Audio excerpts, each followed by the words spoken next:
Olá, eu sou o Macorati e nesta semana eu vou iniciar uma série de vídeos apresentando os conceitos relacionados ao Clean Code. Assim, eu peço que você incentive o meu trabalho deixando o seu like, o seu comentário e se inscrevendo no canal. Eu vou me basear no livro Clean Code de Robert C. Martin, que é a principal referência ao assunto, que eu recomendo que você leia. Esse livro ele foi escrito em 2008. Apesar do tempo, as ideias centrais do livro, como a clareza, a simplicidade, expressividade, testabilidade e design sólido, são universais e podem ser implementadas independente da tecnologia específica que você estiver utilizando atualmente. Naturalmente, eu vou fazer algumas atualizações quando pertinentes, considerando o contexto atual e também considerando a plataforma .NET e a linguagem C#,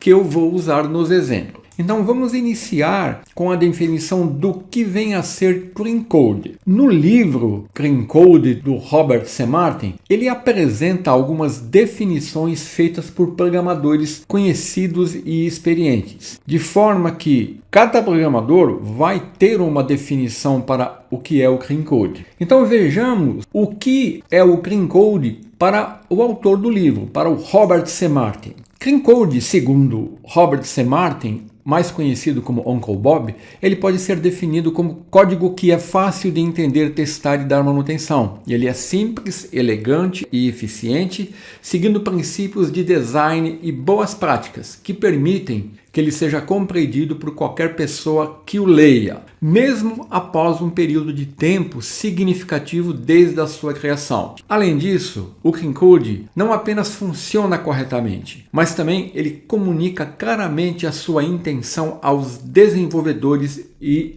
aos seus usuários. Então isso seria um ultra resumo do que é o Clean Code na visão do Uncle Bob, como ele é apresentado no livro. Então nós podemos, com base nisso, destacar algumas palavras-chave que seriam os princípios do Clean Code, como clareza, simplicidade, testabilidade, design sólido, expressividade, manutenibilidade e elegância. Além disso, nós temos as seguintes regras básicas que são apresentadas no livro e que eu estou aqui resumindo ao máximo. Então nós temos que a nomenclatura é muito importante. Assim nós devemos usar nomes significativos e pertinentes para tornar o código mais legível. Temos a regra do Don't Repeat Yourself, que tem como objetivo reduzir a redundância de código. Temos a regra do escoteiro, que prega, deixe o acampamento mais limpo do que você o encontrou. Assim, sempre que você mexer em uma parte do código, tente deixá-la em um estado melhor do que você a encontrou. Outra regra, comente somente o necessário. Aqui nós devemos adicionar comentários apenas quando eles realmente ajudam a esclarecer o código. A regra de realizar o tratamento de erro. Então, realizar o tratamento de erros é uma prática essencial para garantir que o código seja robusto, legível e fácil de manter. E manter os testes limpos. Aqui você deve aplicar os mesmos princípios de clareza, simplicidade e legibilidade aos testes de software que forem aplicados ao código que vai para a produção. Então aqui eu fiz um ultra resumo do que você vai encontrar no livro. Naturalmente o livro vai muito além do que estou expondo aqui, mas aqui está uma síntese do livro. E naturalmente ter um código limpo vai apresentar vantagens, né? Então eu vou apresentar a seguir os benefícios em utilizar a filosofia Clean Code. Então nós temos aqui a facilidade de manutenção. Então o código limpo ele é mais fácil de entender e modificar. E ele vai reduzir o tempo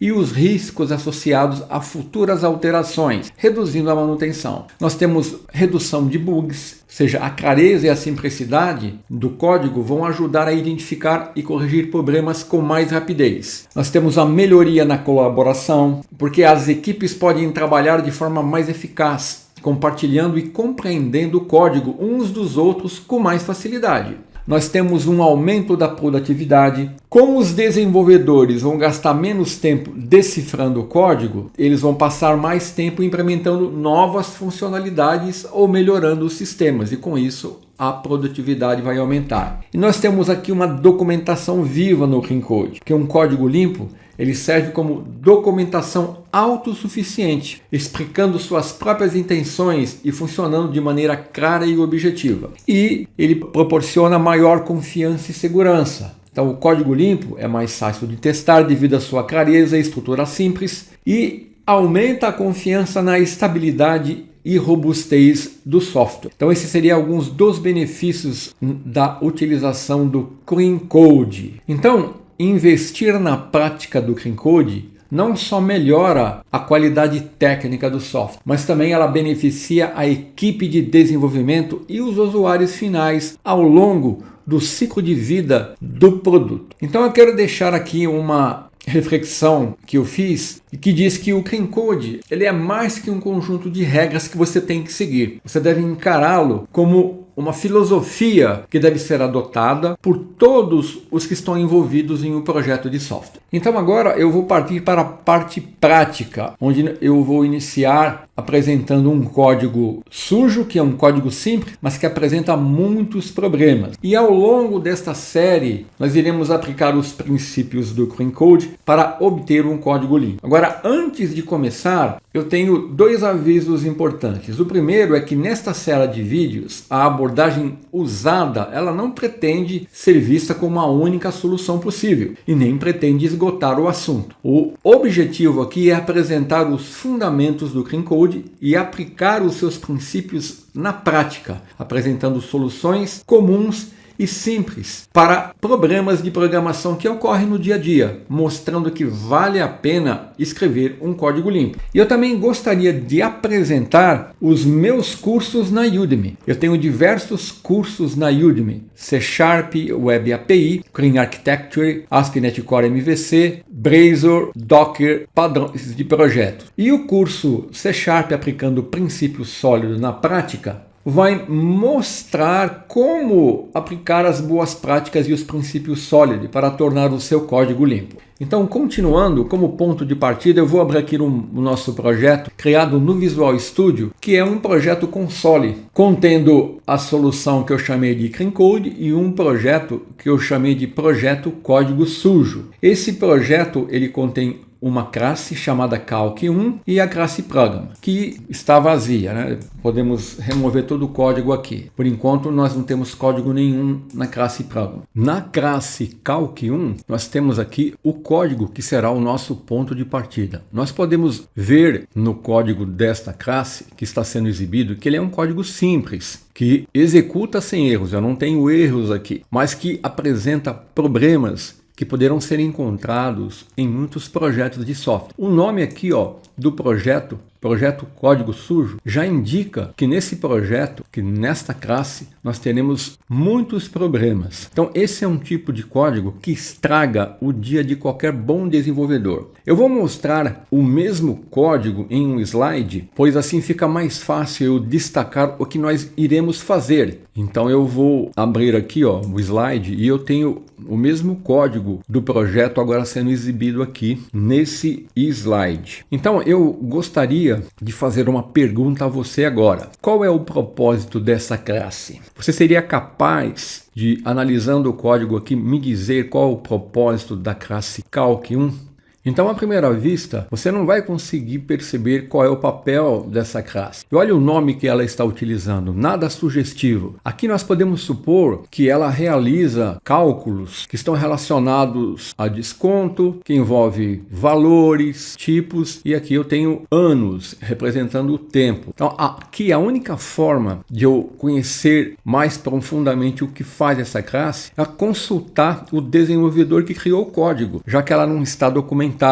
e o código é pobre em expressar o que representam aqui esses métodos e essas variáveis utilizadas. Então vamos considerar que nós conseguimos obter sucesso nessa consulta, que descobrimos que o propósito dessa classe é gerenciar o desconto de clientes que realizam compras. Muitas vezes isso não é possível. Eu mesmo já fui contactado diversas vezes para tentar arrumar o código que foi feito por um programador que sumiu e que não deixou documentação nenhuma. Então eu nem precisaria dizer, mas essa classe ela está cheirando mal. É quase ilegível, é difícil de manter, difícil de estender e está usando más práticas e antipadrões. Então um código que cheira mal é um termo usado para descrever sintomas no código fonte que podem indicar problemas mais profundos. Esses sintomas, eles não são erros de programação diretos. Esse código, ele não contém erros, ele vai executar. Mas esses sintomas são indicativos de que o código tem baixa qualidade, é difícil de manter e está propenso a erros futuros. Então, a seguir, nós vamos perder um tempo precioso para identificar e mostrar os problemas que essa classe apresenta.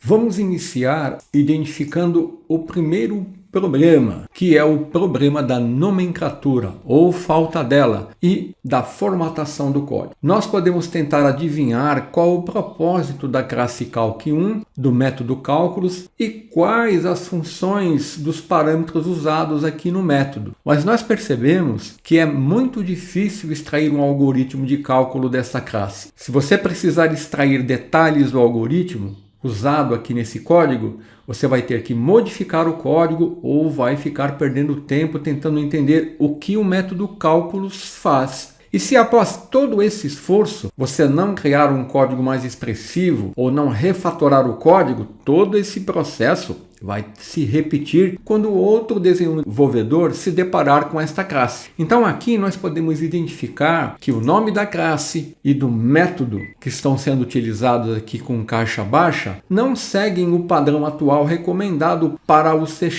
que usa a notação Pascal Case para nome de classe e nome de método. O código também apresenta problemas relacionados à falta de significado usado nos nomes das variáveis do método e da classe. Então a nomenclatura usada para definir o nome da classe, do método e das variáveis aqui não indica claramente o que eles representam nem qual o seu propósito. Assim, o código fica difícil de ler, de entender e manter. A utilização de nomes muito abreviados e genéricos que não comunicam qual a intenção do código vai tornar difícil a sua utilização. E outro problema é a formatação e indentação utilizada no código, que dificulta a sua leitura. Com isso, nós temos que perder um precioso tempo tentando decifrar o que esse código realmente faz. Então, continuando, outro problema que temos aqui são o uso dos números mágicos. Você saberia me dizer o que significam os números 1, 2, 3 e 4 usados aqui nesse bloco if-else, relacionados aqui à variável type? Eu vou ter que dizer, pois apenas analisando o código, isso seria quase impossível de descobrir. A variável type aqui, ela indica o status da conta do cliente e a variável desk representa o percentual de desconto que deverá ser utilizado. Então agora você perceba que temos uma instrução if-else aqui que escolhe como calcular o preço aplicando o desconto. Então em cada instrução if nós temos a variável type comparada com números mágicos que significam alguma coisa, mas significam o quê? Realmente fica difícil descobrir isso. Eu vou ter que te dizer novamente que esses números 1, 2, 3, 4 estão relacionados com os tipos de clientes que poderemos ter em relação à sua fidelidade. Por exemplo, clientes comuns, clientes especiais. Então, esse é um detalhe que parece pequeno, mas que afeta o entendimento do código. Continuando, nós temos também nesse código o problema dos bugs ocultos ou difíceis de perceber. Com um código tão sujo, é muito fácil não perceber problemas que vão causar bugs e que estão ocultos. Por exemplo, imagine que nós precisamos adicionar um novo status de conta de cliente ao nosso sistema. Algo do tipo, eu vou incluir agora um cliente VIP. Então, o código atual, ele contempla apenas os tipos 1, 2, 3 e 4. Se você adicionar um novo tipo de cliente, como VIP, com um valor de tipo diferente de 1, 2, 3, 4, esse bloco if-else não terá uma condição que corresponda a esse novo tipo de cliente. E com isso, o valor retornado será zero, pois nenhuma das condições será satisfeita. E o valor do cálculo aqui obtido e armazenado na variável res não será modificado a partir da sua inicialização, que foi feita com o valor zero. Isso significa que o cliente VIP não será contemplado no cálculo de desconto. Percebeu o bug? Então, como o problema não é facilmente percebido, existe uma grande chance dele se manifestar quando a aplicação estiver em produção. E para você corrigir isso, você vai ter que adicionar uma condição para um novo tipo de cliente ou incluir um bloco else que trate casos inesperados. E se isso ocorrer novamente, lá vai você alterar o código de novo, percebeu? Continuando, nós voltamos agora ao problema dos números mágicos. Você saberia me dizer o que significam os números 0, 1, 0, 7, 0, 5 usados para realizar os cálculos aqui? Então vamos imaginar que você tem que alterar essa linha de código. Sem saber o que significam esses números 0, 5, seria um tiro no escuro. O mesmo problema ocorre no cálculo do desconto, aqui nessa linha de código. Você sabe o que significa o número 5? Eu vou ter que te dizer que essa linha ela está calculando o desconto percentual com base no tempo de conta do cliente. Você conseguiria descobrir isso rapidamente olhando apenas o código? Outro detalhe, o que significa o número 5 aqui usado no cálculo? Eu vou ter que te dizer novamente que esse número significa o desconto máximo percentual ao qual o cliente pode ter conforme a sua fidelidade. Percebeu que a falta de clareza se espalha pelo código? Continuando, outro problema que podemos notar neste código é que nós temos código repetido, ferindo o princípio dry, don't repeat yourself, ou seja, não se repita. Então observe que essas duas linhas de códigos que realizam os cálculos possuem a mesma lógica e estão duplicadas aqui, ó. Aqui nós podemos parametrizar facilmente esse código e evitar essa duplicação. Dessa forma, código duplicado espalhado significa maior propensão a erros e mais dificuldade de manter o código. E concluindo, outro problema que nós temos aqui é que essa classe ela viola o princípio SRP, que é o princípio da responsabilidade única. Nessa classe nós podemos identificar pelo menos 3 responsabilidades distintas. A primeira é escolher o algoritmo de cálculo, onde o método vai selecionar o algoritmo de cálculo com base no valor de type, utilizando essa estrutura if-else. Cada valor de type corresponde a um tipo diferente de cliente e o cálculo varia de acordo com esse tipo. Outra responsabilidade é calcular o desconto de acordo com o status da conta. Para os valores de type diferentes de 1, o método calcula um desconto inicial. Para type igual a 2, aplica-se um desconto de 10%.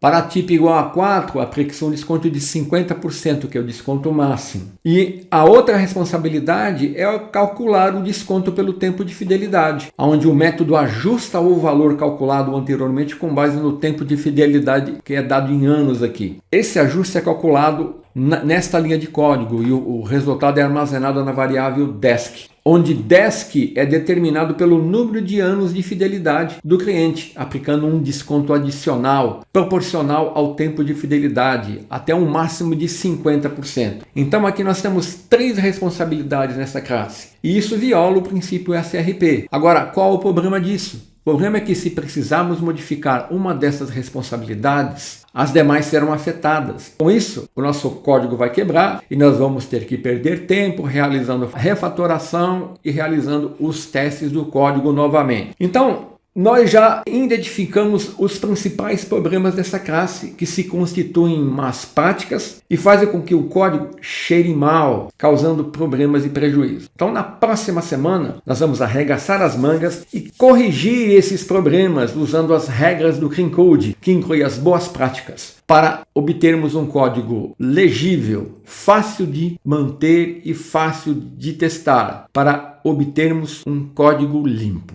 Então, até a próxima semana, se Deus quiser.